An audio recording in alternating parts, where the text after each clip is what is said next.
Hello student, कैसे हैं आप लोग? सब घर में कुशल मंगल? तो आज हम कक्षा 9वीं विषय राजनीति शास्त्र घटक पाठ 2 भारत की विदेश नीति की विकास यात्रा की जानकारी हासिल करेंगे। तो आप लोगों को पता है कि भारत की विदेश नीति क्या होती है, तो आज हम भारत की विदेश नीति की विकास यात्रा क्या होती है उसकी हम जानकारी हासिल करेंगे। तो सबसे पहले आप लोग यहाँ पॉइंट देंगे विदेश नीति। तो विदेश नीति का अर्थ तथा महत्व, तो विदेश नीति क्या होता है उसका अर्थ तथा महत्व यहाँ बताया गया है। तो यहाँ पर सभी देश अंतरराष्ट्रीय व्यवस्था के घटक होते हैं। उनमें से कोई भी राष्ट्र सभी अर्थों में स्वयंपूर्ण नहीं होता है, इसलिए अंतरराष्ट्रीय व्यवस्था में परस्परावलंबन होता है। कौन से राष्ट्र के साथ मित्रता करे, कौन से गुट में शामिल हो, या अंतरराष्ट्रीय राजनीति में कौन सी भूमिका निभाना चाहिए, ये सब हमें राष्ट्र को तय करना पड़ता है। तो इन शॉर्ट में इंटरनेशनल लेवल पर सभी जो जितने भी ऑल कंट्रीज यही सोचती है कि उनके जो फैक्टर्स वगैरह होते हैं कि सच्चे अर्थों में या इन शॉर्ट में बताया जाता है कि हर राष्ट्र सोचता है कि हमारे अर्थव्यवस्था अच्छी हो और ऐसे राष्ट्र से हम मित्रता हासिल करें जो परिपक्व हो, जिसके भौगोलिक संसाधन अच्छे हो। तो इस प्रकार से यहाँ पर राष्ट्र ये सोचता है कि हम इंटरनेशनल व्यवस्था में एक दूसरे के ऊपर डिपेंड रहना पड़ता है। आपको पता है कि 1 रुपये, आपको पता है कि 10 रुपये भी कंप्लीट नहीं होते हैं, उसके लिए भी 9 रुपए आपके पास है, 1 रुपया डाले तो 10 रुपये होता है। उसी प्रकार से आपका मैजिक ऑफ 99 जिस प्रकार से 99 रुपए है, तो वो 100 रुपये तब तक कंप्लीट है जब तक वो उसमें 1 रुपया हम ऐड ना करें, शामिल ना करें। उसी प्रकार यहाँ पर भी हर एक कंट्री, हर एक राष्ट्र एक दूसरे के ऊपर डिपेंड रहती है, तो एक दूसरे को सपोर्ट करने को यहाँ पे विदेश नीति कहते हैं। तो इनमें सब राष्ट्र सोचते हैं कि हमने किससे मित्रता हासिल करना चाहिए, कौन से ग्रुप में जाना चाहिए, कौन सा देश उन्हें सपोर्ट करेगा और उनके सपोर्ट से हमें क्या मिलेगा। ये सब हम विदेश नीति के तहत यहाँ पर देश भूमिका निभाता है, और वो जो भी डिसीजन लेना है वो विदेश नीति के तहत देश डिसीजन लेता है। उसके बाद में आ रहा आप लोगों का राष्ट्रहित संबंध। तो राष्ट्रहित और विदेश नीति का बहुत ही निकट का संबंध होता है। राष्ट्रहित संबंध से तात्पर्य अपने देश की स्वतंत्रता और प्रभुत्व संपन्नता को सुरक्षित रखने के लिए की जाने वाली उपाय योजना है, और उसे ही राष्ट्रहित संबंधों को संवर्धन करना विदेश नीति द्वारा तय किया जाता है। तो इन शॉर्ट में राष्ट्रहित संबंध कि भाई हम जो राष्ट्रहित के लिए जो विदेश नीति तय कर रहे हैं, उस विदेश नीति का संबंध राष्ट्रीय हित से है या नहीं है वो देखा जाता है। और जब हम कोई देश के साथ में विदेश नीति के तहत हम मित्रता स्थापित करते हैं या उसके ऊपर डिपेंड वगैरह करते हैं, तो उनमें सबसे पहले हमें हमारी स्वतंत्रता, प्रभुत्व, संपन्नता की सुरक्षितता को देखना पड़ता है कि वो जिससे हम दोस्ती या पार्टनरशिप कर रहे, तो वो देश हमारे लिए कितना हित संबंध है वो देखने के लिए राष्ट्रीय संबंधों का संवर्धन करना विदेश नीति का एक, क्या बोलेंगे उसे, स्तंभ माना जाता है, कॉलम माना जाता है। उसका बेसिक यही है कि भाई किसी भी तरह से राष्ट्र हित में जो हम जो देश के ऊपर डिपेंड रह रहे हैं वो हमारी फ्रीडम को, स्वतंत्रता को बाधित ना करे। तो ये बात यहाँ पे राष्ट्रीय हित संबंध के बारे में जानकारी हासिल करना पड़ता है कि उससे हमको हमारे राष्ट्र के लिए हित में है या अनहित में, वो देखना पड़ता है। उसके बाद में हो गया आप लोगों का राष्ट्रीय हित संबंध। अब राष्ट्रीय हित संबंध और विदेश नीति। तो यहाँ पर आप लोगों को राष्ट्रीय हित संबंध और विदेश नीति के बारे में हम जानकारी हासिल करेंगे। रक्षा और आर्थिक विकास के विषय राष्ट्रीय हित है, रक्षा और आर्थिक विकास के विषय राष्ट्रीय हित है, अतः उनका संवर्धन हो, इस दृष्टि से विदेश नीति बनाई जाती है। परिस्थिति तथा समय के अनुसार राष्ट्रीय उद्देश्यों में परिवर्तन होते रहते हैं। तो यहाँ पर आप लोगों को राष्ट्रीय हित संबंध और विदेश नीति के बारे में बताना चाहूंगा कि रक्षा और आर्थिक विकास के विषय में ये राष्ट्रीय हित है, रक्षा और आर्थिक विकास। तो हमारे भारत देश का रक्षा और आर्थिक विकास ही होना ये राष्ट्रीय हित होता है, अतः उनका संवर्धन हो, इस दृष्टि से विदेश नीति बनाई जाती है। और उसमें सिचुएशन के अनुसार टाइम टाइम पर राष्ट्रीय उद्देश्यों में परिवर्तन होते रहता है, जिस प्रकार से हमारा ताजा मुद्दा है चाइना के साथ में। तो यहाँ पर राष्ट्रीय और संबंध और विदेश नीति को देखना पड़ता है। तो यहाँ रक्षा और आर्थिक विकास के विषय में राष्ट्रीय हित में है या नहीं वो देखा जाता है। तो आज चाइना हमें परेशान कर रहा है तो वो राष्ट्रीय हित में नहीं है, अतः हम विदेश नीति के तहत उसके साथ में जितने भी हमारे जो भी संध्या वगैरह है हम उसे बीच में ही इंटरप्टेड या ब्रीच कर सकते हैं। तो ये राष्ट्रीय हित नहीं है, कोई राष्ट्र हमारे ऊपर आक्रमण करे, हमारा शोषण करे, तो उस टाइम पे हम सुरक्षा और राष्ट्रीय हित को देखकर वो राष्ट्र के साथ में मित्रता को तोड़ सकते हैं। तो यहाँ पर विदेश नीति द्वारा बताया गया कि परिस्थिति और समय के अनुसार राष्ट्रीय उद्देश्यों में परिवर्तन, चेंजेस आते रहता है। उसके बाद में आप लोगों का विदेश नीति निश्चित करने वाले घटक जो फैक्टर्स होते हैं विदेश नीति को, कौन कौन से फैक्टर्स है, तो उनमें सबसे पहले आ रहा है देश का भौगोलिक स्थान। तो देश का भौगोलिक स्थान आपको बताया कि भूगोलक जो हमारा ग्लोब होता है वर्ल्ड का, तो ग्लोब के अनुसार कौन सा देश ज्यादा विकसित विकासशील है, औद्योगिक क्षेत्र में सबसे अच्छा है, उसके प्राकृतिक पर्यावरण के द्वारा संसाधन अच्छे जिसके ऊपर दूसरे देश वगैरह डिपेंड रहते हैं। जो देशों के पास में प्राकृतिक संसाधन की प्रचुर मात्रा होती है वो स्वतंत्र रूप से विकसनशील होता है। तो दूसरे जो राष्ट्र है जिनके पास में आर्थिक परिस्थिति के अनुसार जो हमारा रॉ मटेरियल्स कम पाए जाते हैं उसके दोहन के लिए वो उनके ऊपर डिपेंड रहते हैं। तो इससे पहले हम वो पॉइंट पढ़ेंगे देश का भौगोलिक स्थान। तो विदेश नीति निर्धारण करते समय देश का आकार, जनसंख्या, भूमि की गुणवत्ता, देश का समुद्री किनारा और प्राकृतिक संसाधन को देखा जाता है। तो यहां पर आपको बताया गया कि हर कोई देश जब विदेश नीति निर्धारण करते समय वो देश का आकार, देश की जनसंख्या, देश का और भूमि की गुणवत्ता, देश का समुद्री किनारा और प्राकृतिक संसाधन को देखता है कि जो देश से हम साठगांठ कर रहे हैं, जिसके ऊपर हमको डिपेंड रहना है विदेश नीति के तहत, उससे हम को मित्रता स्थापित करना है, वो देश हमको क्या दे सकता है। तो उसका जो भौगोलिक क्षेत्र है, समुद्री किनारा है, प्राकृतिक संसाधन है, उसकी जनसंख्या है, उसके ऊपर हमें डिपेंड करना पड़ता है।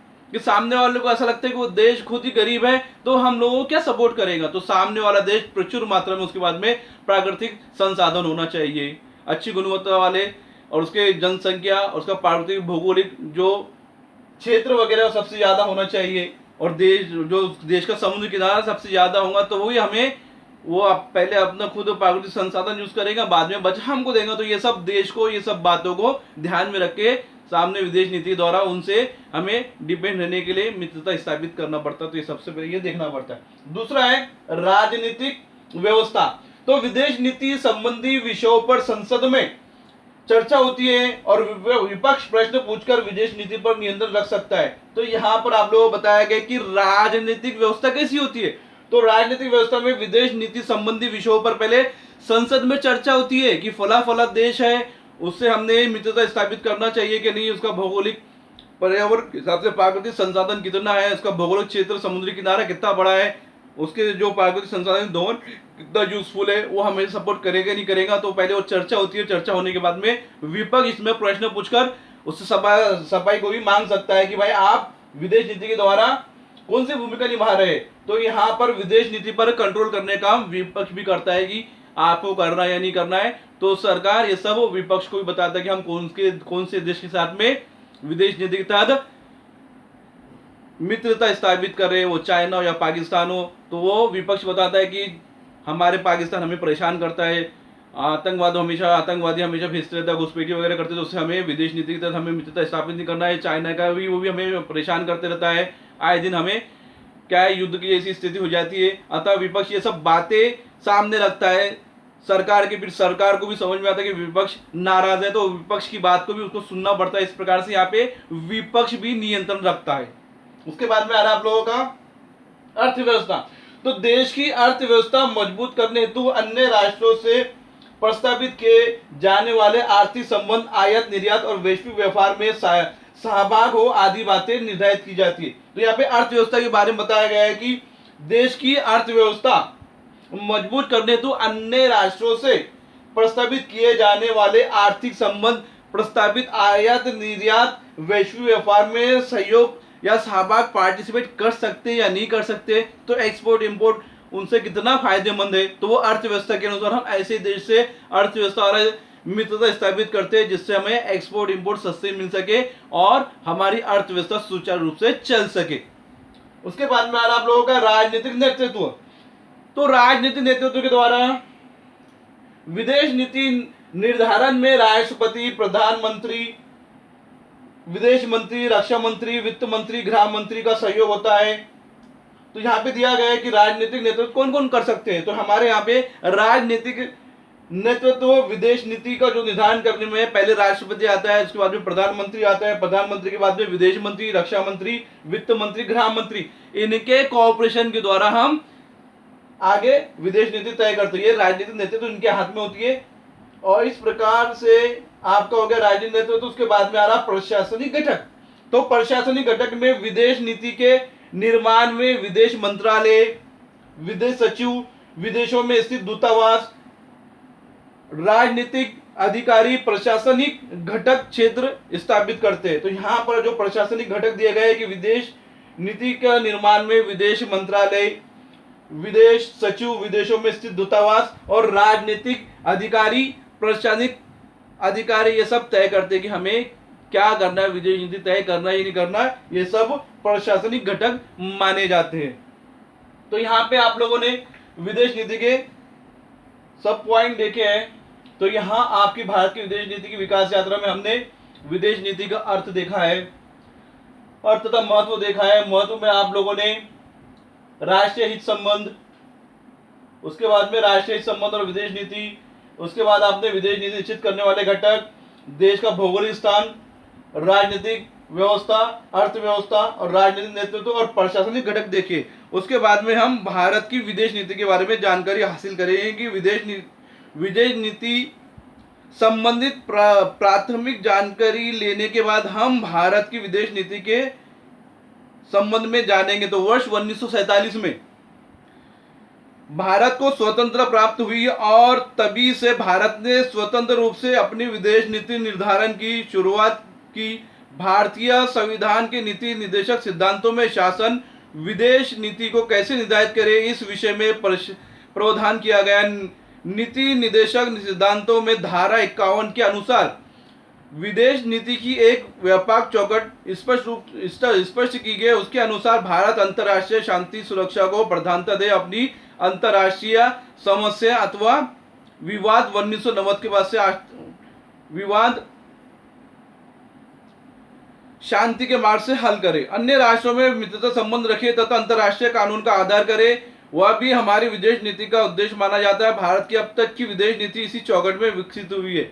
तो यहाँ पर आप लोगों को बताया गया है कि वर्ष 1947 में हमारा भारत देश आजाद हुआ, स्वतंत्र बना। हमारा कॉन्स्टिट्यूशन संविधान के अनुसार जो हमारा धारा है, तो आर्टिकल 51 के अनुसार विदेश नीति की एक व्यापक चौकट बनाई गई है, फ्रेम बनाया गया है। और उसके अनुसार बताया गया कि इंटरनेशनल लेवल में माइंड एंड पीस यानी शांति सुरक्षा को प्रधानता दे, अपनी इंटरनेशनल लेवल पर अंतर्राष्ट्रीय समस्या को हल करना, जो विवाद वगैरह है उसे बैठकर और शांति से उसे हल करना चाहिए।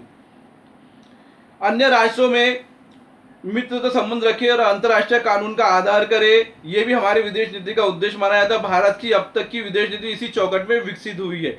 उसके बाद में आ रहा आप लोगों का भारतीय विदेश नीति के कुछ और उद्देश्य निम्नानुसार है। तो पहला उद्देश्य यहाँ पे है कि पड़ोसी देशों के साथ एवं अन्य देशों के साथ मित्रतापूर्ण संबंध निभाते समय अपने देश की सुरक्षा बाधित ना हो, इसकी सावधानी बरतना और राष्ट्र की भौगोलिक सीमाएं रेखा सुरक्षित है, इस विषय में कोई समझौता ना करना। तो आज आप लोग देख रहे हैं कि चाइना हमें इसी तहत परेशान कर रहा। तो ये पॉइंट यहाँ पर ये उद्देश्य निर्धारित किया जाता है कि पड़ोसी देशों के साथ अन्य देशों के साथ मित्रता संबंध निभाते समय अपने देश की सुरक्षा के पहले ही जानकारी हासिल कर ले, या समझ लो सावधानी बरत ले कि इनसे हमें प्रॉब्लम है, तो वहां पे हमने वो मित्रता को तोड़ देना चाहिए। मतलब भौगोलिक सीमाएं रेखा सुरक्षित रहे, ये बात को ध्यान में रखना चाहिए।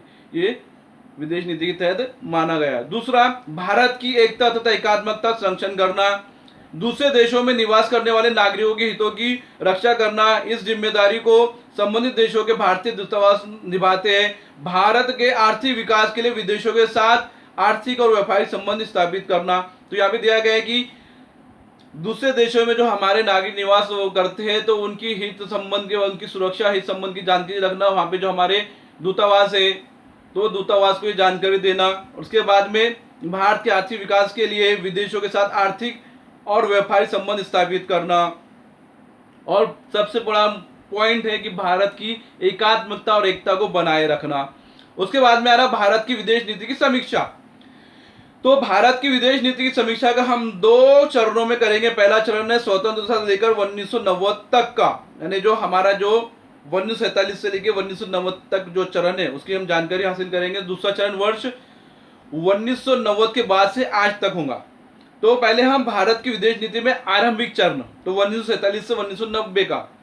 तो पंडित नेहरू ने आरंभिक समय में भारत की विदेश नीति का प्रारूप तैयार किया। भारत की विदेश नीति के द्वारा उन्होंने उपनिवेशवाद का विरोध किया, अंतर्राष्ट्रीय भूमिका लेकर वैश्विक शांति तथा सुरक्षा के प्रधानता दी। समय की भारत की विदेश नीति पर 3 बातों का प्रभाव था। सभी अंतर्राष्ट्रीय गतिविधियों का आकलन किसी भी सत्ता के दबाव बिना स्वतंत्र रूप से करने का प्रयत्न किया। शांति बनाए रखना हमेशा ही भारतीय विदेश नीति की विशेषता रही। तो पहला क्या बताया गया है कि बिगिनिंग में हमारे जो प्रधानमंत्री पंडित जवाहरलाल नेहरू ने भारत की विदेश नीति के तहत एक प्रारूप तैयार किया कि विदेश नीतियों में जो उपनिवेशवाद है उसे पूरी तरह से नकारना, और उसके बाद में अंतर्राष्ट्रीय भूमिका को लेकर वैश्विक शांति तथा सुरक्षा को प्रधानता देना, और उसके बाद में इस समय की भारत की विदेश नीति पर ये 3 बातों का प्रभाव दिया गया है। पहला है अंतर्राष्ट्रीय गतिविधियों का आकलन किसी भी सत्ता के दबाव के बिना स्वतंत्र रूप से करने का प्रयत्न किया। मतलब इंटरनेशनल में जो भी हमारी एक्टिविटीज है वो किसी अन्य कंट्री के प्रेशर में न आकर हमने करना। दूसरा है पाकिस्तान और चीन, इन दोनों देशों से उत्पन्न होने वाले खतरों के पर विचार किया जाना चाहिए। यानी किया गया कि पाकिस्तान और चीन से कभी भी हमारे ऊपर आक्रमण हो सकता है, खतरा हो सकता है, अतः उसके लिए हमने हमेशा तैयार रहना चाहिए। तीसरा, आत्मनिर्भरता का आग्रह, उस पर होने वाला विदेश नीति का बल, ये भी तत्कालिक विदेश नीति का वैशिष्ट है। यानी आत्मनिर्भरता जो हमारा है, इंडिपेंडेंट जो हमारी स्वतंत्रता है, जो हमारा आत्मनिर्भरता का जो आग्रह है, उस पर होने वाला विदेश नीति का जो बल है, ये भी तात्कालिक विदेश नीति का विशिष्ट है। तो आरंभिक काल में भारत ने अपने विदेश नीति के द्वारा एशिया महाद्वीप के देशों के साथ संबंध सहयोग से विकास साध्य करने, अपने स्वतंत्रता को आबादी रखने का प्रयत्न इस कालखंड में हुआ। पारदर्शी या क्षेत्रीय विकास की ये कल्पना आगे अफ्रीका तक विस्तारित हुई, परंतु कुछ एफ्रो एशियाई देश अमेरिका और सोवियत संघ के शीत युद्धकालीन सैन्य संगठनों के सदस्य हो गए। इस कारण पारदर्शी विकास की प्रक्रिया रुक गई।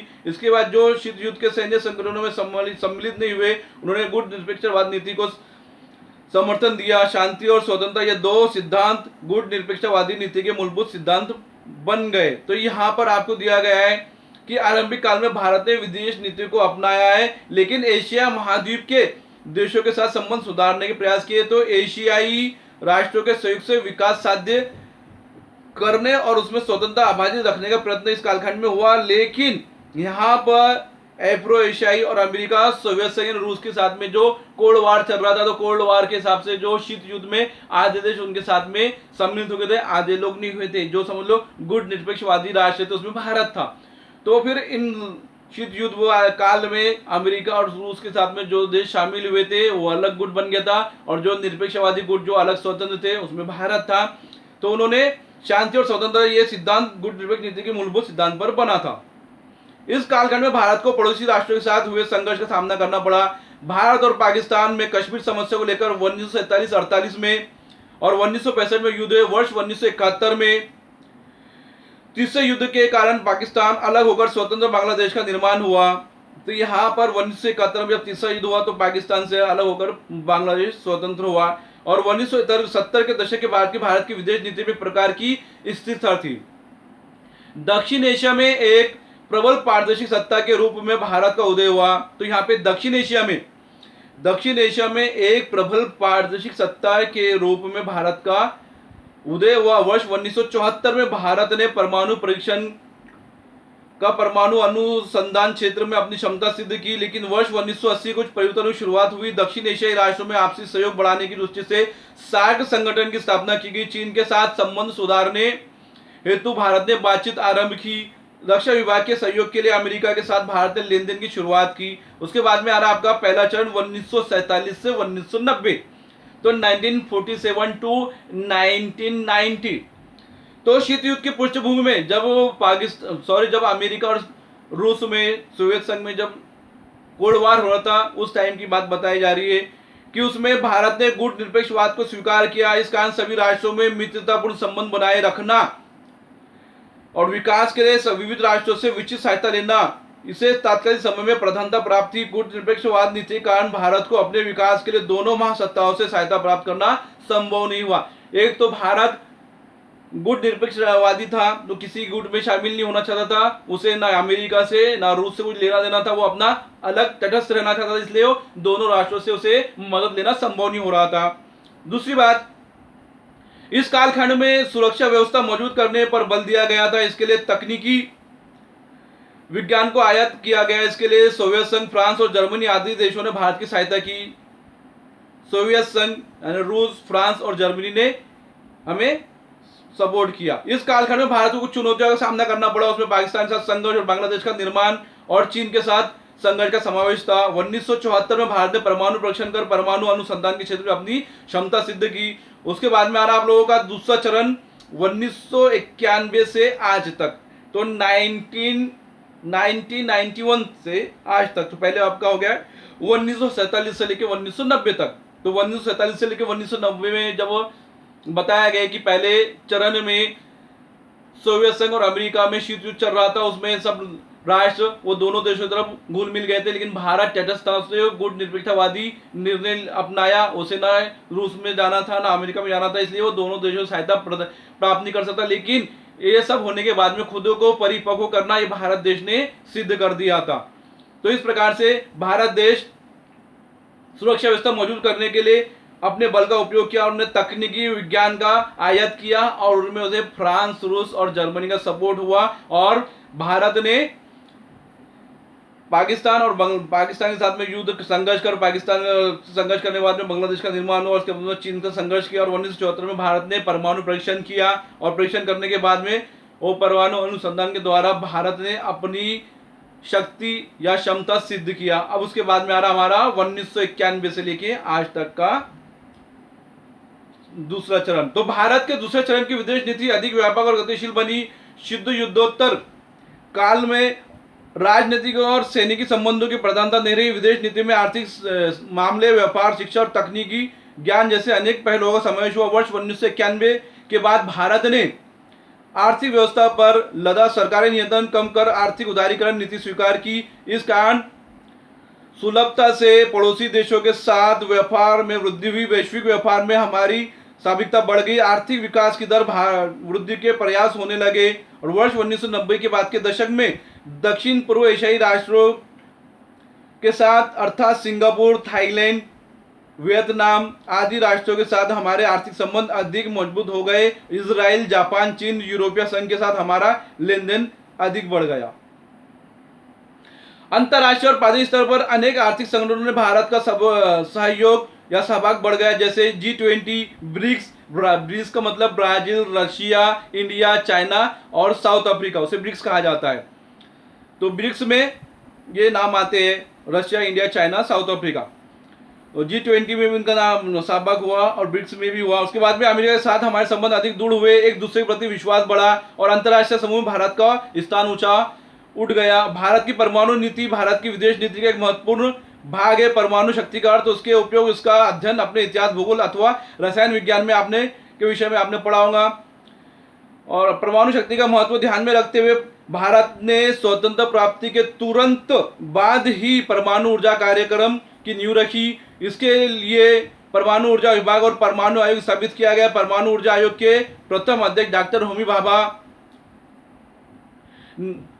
थे। ऊर्जा का निर्माण उसका मुख्य उद्देश्य था, फिर भी सैन्य क्षमता निर्माण करना भी एक उद्देश्य था। इसके अनुसार वर्ष 1974 में भारत ने पोखरण में पहला परमाणु परीक्षण किया। वर्ष 1998 में दूसरा परमाणु परीक्षण कर भारत ने परमाणु हथियार का निर्माण किया। परमाणु हथियार का वहन करने वाले क्षेपणास्त्र भी हमने तैयार किए हैं। इसके लिए वायुसेना और नौसेना भी सक्षम किए गए। अब भारत एक परमाणु अस्त्रधारी राष्ट्र है, परंतु हमने एक जिम्मेदार परमाणु अस्त्रधारी राष्ट्र की भूमिका स्वीकार की है। निरस्त्रीकरण के प्रयत्नों को भारत हमेशा समर्थन दे रहा है, क्योंकि विश्व में शांति और सुरक्षा स्थापित रहे, यही भारत की भूमिका है। विदेश नीति की इस प्रकार समीक्षा करने के बाद हम अगले अध्याय में भारत की सुरक्षा व्यवस्था का अध्ययन करेंगे।